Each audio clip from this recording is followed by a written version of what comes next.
Tito Boy Abunda kinumpirma na ang hiwalayang Bea at Dominic. Yes, hiwalay po si Dominic at saka si Bea.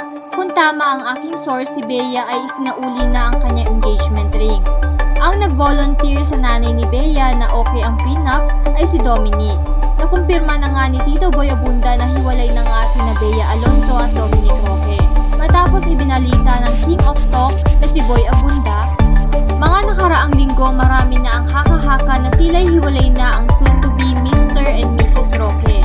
Dahil kaagad napansin ng mga mapagbatsyag na mga netizen na di umano ang mga bagay na mapapansin umano na hiwalay na nga ang dalawa. Kagaya na lang ng hindi magsuot ng milyones na engagement ring na bigay ni Dominic. At hindi pag-post ng kanilang larawan na magkasama sa kanilang social media accounts. Ngunit matapos ang haka-hakang ito, ay mabilis din lumabas ang usapang mga kwento ng kanilang dahilan sa paghihiwalayan. Isa sa mga dahilan katulad na nga ng prenup agreement. Bukod dito, lumabas din ang haka-haka ng ilan na baka nagkaroon nga ng away ang dalawa sa gitna ng kanilang preparasyon sa kasal. Lalo na't isa sa nabanggit ni Dominic sa interview na naiinis siya sa kanyang fiancé dahil pakiramdam nito ay hindi siya hands-on sa kanilang paghahanda. Gayunpaman baka inaakala lang ng marami na taga-subaybay na baka nagkatampuhan lang ang dalawa. Dahil hindi daw talaga maiiwasan ng hindi pagkakaunawaan habang naghahanda sa kasal ang dalawang magkasintahan.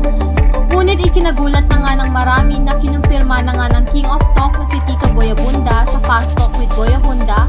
Ayon dito, tama daw ang balita ni Ogie Diaz na hiwalay na nga ang magkasintahan, ngunit sinusuyo pa rin ni Dominic Roque ang aktres. Dahil sa mga nagdaang linggo at araw na di umano nagkita at nag-usap pa ang dalawa at sinusubukan pa intindihin ng bawat isa. Ngunit sinabi din ni Tito Boy sa programa na isinauli na ni Bea Alonzo ang milyones na engagement ring kay Dominic Roque. Mga pahayag ni Tito Boy. So I am confirming yes, hiwalay sila ngayon.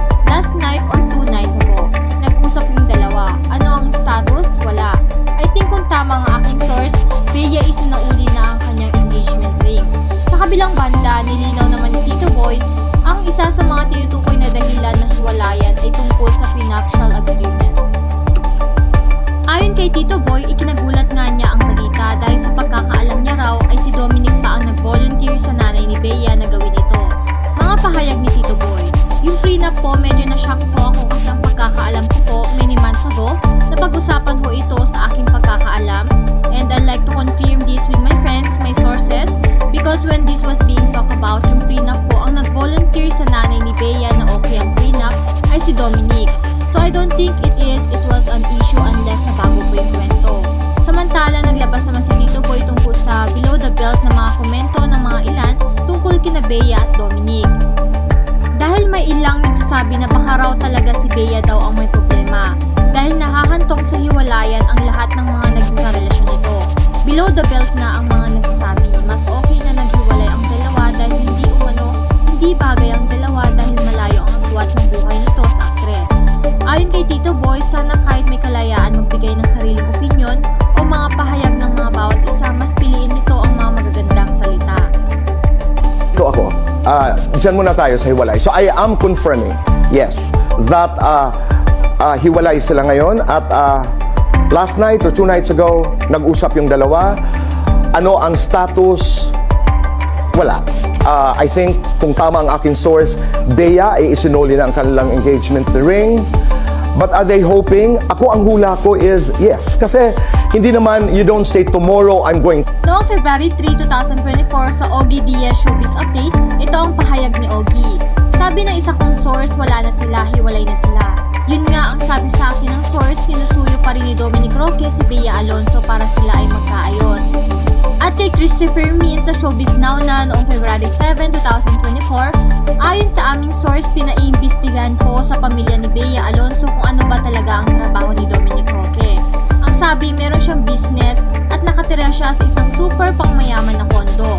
At ang kondo unit pala ng tinitirhan nitong si Dominic ay nakapangalan sa isang napaka-controversial na politiko.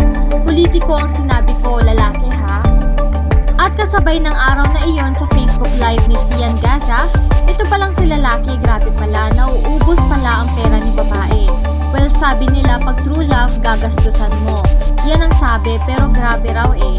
Lahat na lang daw si babae, yun ang sabi ng mga artista. Yung dalawa lang talaga ang nakakaalam niyan. Narito ang mga komento ng mga netizens sa hiwalayang Bea at Dominic. Everything happens for a reason. God plans what is the best for each and everyone. We will take where our dear Lord will lead them. Take care and God bless both of you. Kawawa naman si Dom, mabait, makakahanap ka din yung gaya mo, Dom. Pray lang may tamang babae para sa'yo, masigit pa. Love you, Dom.